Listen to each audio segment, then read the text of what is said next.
Hey guys, my name is Tae Marie. I'm a model. Let's get right into it. Are there any differences between Japanese and American models? The agencies I join right now are mostly for foreign models, but there are Japanese models on set and they do tell me a little bit about what's going on. And I think for the Japanese models, they're more strict with their requirements for body image and height. So that's the difference that I think. But usually isn't foreign models tend to be taller? Or is that not really a thing? I would say so. Maybe for runway, but for CMs and dramas, I don't think they care too much about your height. What's the biggest cultural gap you've noticed between Japan and the US? Well, I would say customer service. I think that's I don't know if it's the biggest one, but yeah, the way that Japan handles things, it's like, I don't know, it sets the standard very, very high and my expectations. So then when I travel anywhere else, I'm like, this is my standard, it's Japan. And even when I go back to the US, so I'd be like, oh, I miss Japan, so. What would you say is the standard of American services for customer service? Yeah, I know you have some ideas. You're right. They're probably the customer isn't always right, and even if we're not wrong, so yeah. My image is next. Kind of. Yeah, they're like, I want to get the job done, but then in Japan, they're like, you're always right, and we're gonna give you 100% no matter what our pay is, and I like that. I'm going to study abroad in the US. What are some things Japanese people might struggle with there? I would say language. I don't meet many people that speak Japanese in the US. There are Japan towns, but maybe that and food, because the food is different. A lot of things taste good here, and the ingredients are very different from the US, and it's less sweet, less salty, so you might be surprised, wow, everything is so much sweeter, so much saltier. You might not be used to that. So. And also the size, isn't it? The size too. I don't know if I'm just used to the size here now, but the size definitely is huge. So you might want to take food home, which isn't common here. Is there anything you can't stand about living in Tokyo? Be very honest. People aren't very friendly. There's no small talk. Everyone keeps to themselves, and they'll just be like, I'm gonna go work, I'm gonna go home, meet with my group. So it's kind of hard. I miss talking oh, I like your hair, and then we all of a sudden become best friends, and I'm inviting you this weekend to a gathering. So like that, I miss. What's the hardest part about learning Japanese?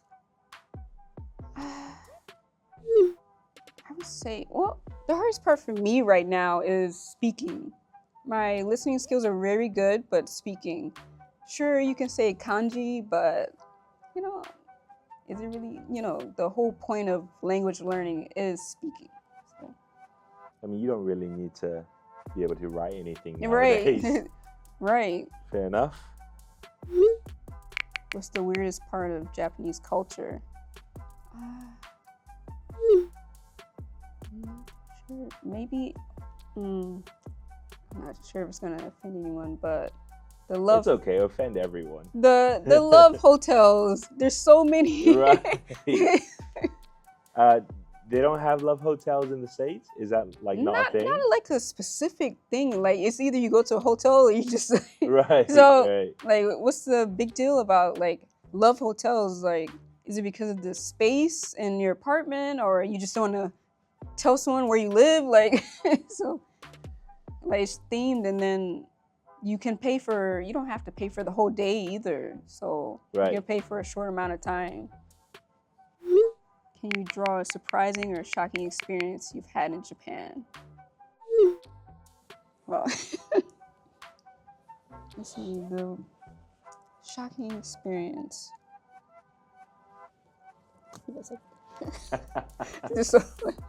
So let's talk about this. Go on. That is the most shocking. So I was walking by and I was like, oh, Soapland, like, you know, is it like onsen and something like that? And I've asked a few people, what is Soapland? And they'll get hesitant. Like, they won't talk about it that much. They'll just be like, oh, you know, it's just another building. But someone was actually honest with me and they were like, yeah, you guys mostly will go get washed and then have extra service with it. And I was like, oh, okay, I see. It's like massage place, like, you know, happy ending, like that. So happy ending. And I was like, is that a way to get around, like, you know, the law, kind of like a loophole? Right. So, but there's so many, so like, I guess. Yeah. Are you surprised by how there's a very gray area in Japanese law? Yes. You know what I mean? Yeah. Are you surprised by that when you came here? Yes, but the most surprising part was that relationships are kind of okay with it. So, because, you know, like, it kind of sounds like you're okay with cheating, but someone's like, that is not cheating, if but it's it a paid is service, cheating. yeah. Right. You know, just like, don't tell me about it and just go. Since it's a paid service, then, you know, there's no love involved and it's not cheating. And a lot of people are okay with it. And I'm like, oh, really? So that was the most shocking part. That they don't have that in the States, do they? Not that I'm aware of. I don't think people are okay with you, like, oh, it's a paid service, there's no love and emotions involved, so it's okay, my boyfriend can go as long as he comes back home and just don't tell me about it. Right. No, definitely not. See, what foods or cuisines surprised you when you first came to Japan?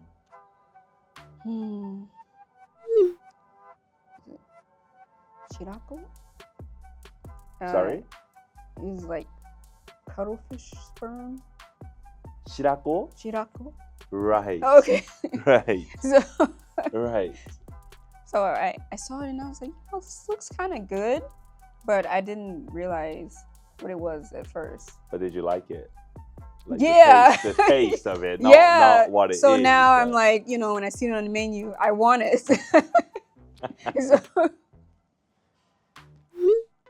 are there any differences in fashion or makeup trends between the US and Japan? Yes, definitely. In the US, we have more of like strong makeup, lots of eyeshadow, eyelashes, and contour. But in Japan, it's more natural, like subtle. You're enhancing your features, but it's not too heavy. So. And then for fashion, definitely, when I first moved here, I was wearing a tank top and shorts. It was, you know, August, so it's very hot. But then I noticed everyone's wearing pants and long skirts, and I'm like, aren't they hot? You know, but over time I started wearing pants because the pants are designed for summer. So, and I've noticed that if I just wear that, it'll help me block the sun. And I will feel cooler. So that's what I've noticed. Have you noticed that, wearing tank tops, like basically wearing things that are more revealing in the States or European culture, it's there's nothing wrong with it. But in Japan, like people tend to work harder in terms of hide like bodily features. Oh, yes, that too. I've noticed that because when I did move here and I had all of my dresses from the US and they were kind of revealing. So I was like, why are people staring at me? Like, you know, especially on the trains and stuff. And you're just like, is something in my face? No, it's my outfit. So people were looking at me. So now I noticed that no spaghetti straps. Maybe short skirts are okay, which is surprising. You know, they don't want to reveal too much, but short skirts are okay. But if you're like a lot of cleavage and shoulders, maybe backless dress, then people will be surprised. Which state would you recommend for a Japanese person to live in the US? So where have you been in the States first? Let's see. I've been to Illinois. That's where I grew up. And then Texas, California, New York, New Jersey, and also North Dakota. So I've heard one person, they actually studied abroad in, I think, North Dakota, and I kind of wondered why, because there's nothing there. So, and I was like, how are you gonna, like, you know, there's not that much people, so how are you gonna learn English and stuff? So, and they probably hated their time in the US if that's their first impression, North Dakota. So, where would you say is very welcoming towards maybe Japanese or Asian people? California. California?